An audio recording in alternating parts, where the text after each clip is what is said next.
You know, the term public relations expert or social media expert is tossed around a lot, but our next guest actually fills the bill in both those categories. Welcome, Stuart McFaul, president of the Spiralgroup. Thank you, David. It's nice to see you. Now, what is happening with media? I was telling someone the other day that I don't think we should keep calling it new media or social media. Has it just become media now? It's just media. The days of calling it new media passed, I think, probably about 2 or 3 years ago. Yeah. It's media, and actually what's really ironic is that people refer to advertising, public relations, social media, they keep putting them into these individual silos, and the fact is today it's part of one big mix. Yeah, and what is that one big mix? It's really digital communications. I think the term digital marketing is the one that we hear probably most often now, and it's using the principles, the classic principles of marketing, through digital channels to better engage one-on-one with your audience. Right. And how does one become, the leading question, how does one become an expert in all of this? I mean, you know, people come to you and pay you money and say, help me figure this out, Stuart. I mean... One studies a lot. Yeah. One does a lot of trial and error. This is a field that has grown organically. It really it didn't start as a science. It started actually more as an opportunity, and people learned as they went along. They learned what worked, what didn't work, and what's been happening lately is that these new channels keep being created almost overnight, leaving marketers with, you know, they have to discover very quickly, how can we use this most effectively for our client outreach? Right. I mean, I think sometimes that, you know, poor Mark Zuckerberg, to use kind of a, you know, funny way to say poor Mark Zuckerberg, but, you know, he practically invented a lot of what has become known as, you know, social media. I mean, Facebook has become the most dominant look to social media, but even he doesn't know how to make money doing it. It's difficult. The problem is that these forums are being created, these channels are being created, but people don't still quite understand how people aggregate what works, what doesn't work. There's a tremendous amount of trial and error. You see a lot of these trial balloons being floated, these quote-unquote new products that are being created that get killed a couple of months later. Facebook has done it, Google has done it.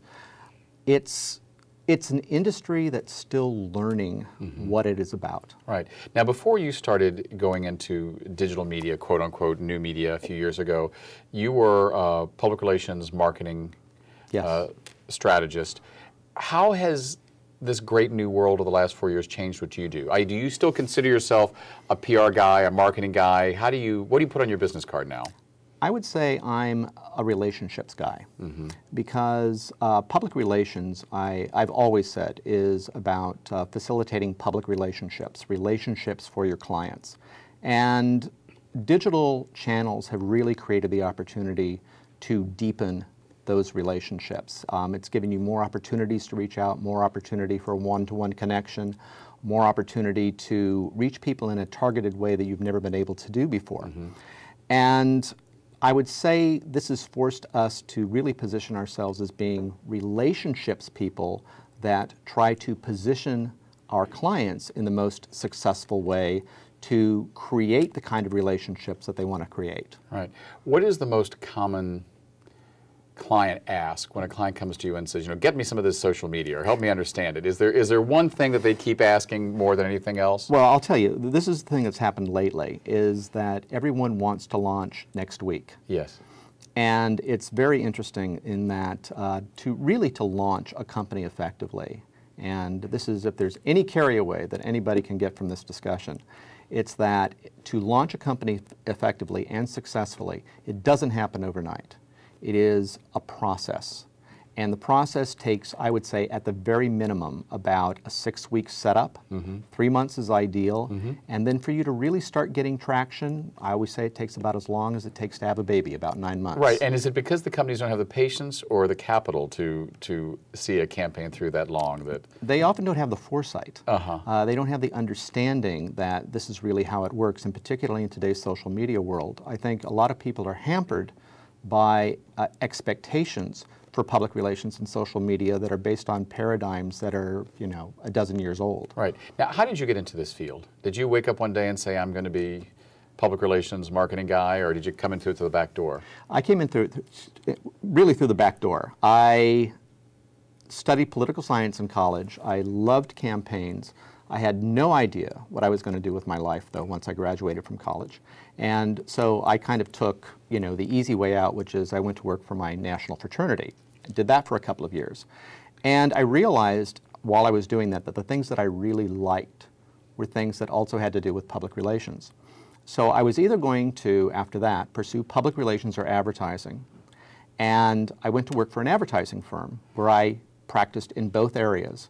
And I grew to love PR only because I was always being asked to make, you know, a momentous decision, a really important decision, really on the hour, every hour. Yeah. You know, you're always forced to react in a way that makes you think on your feet. Mm-hmm. And I love that. Yeah.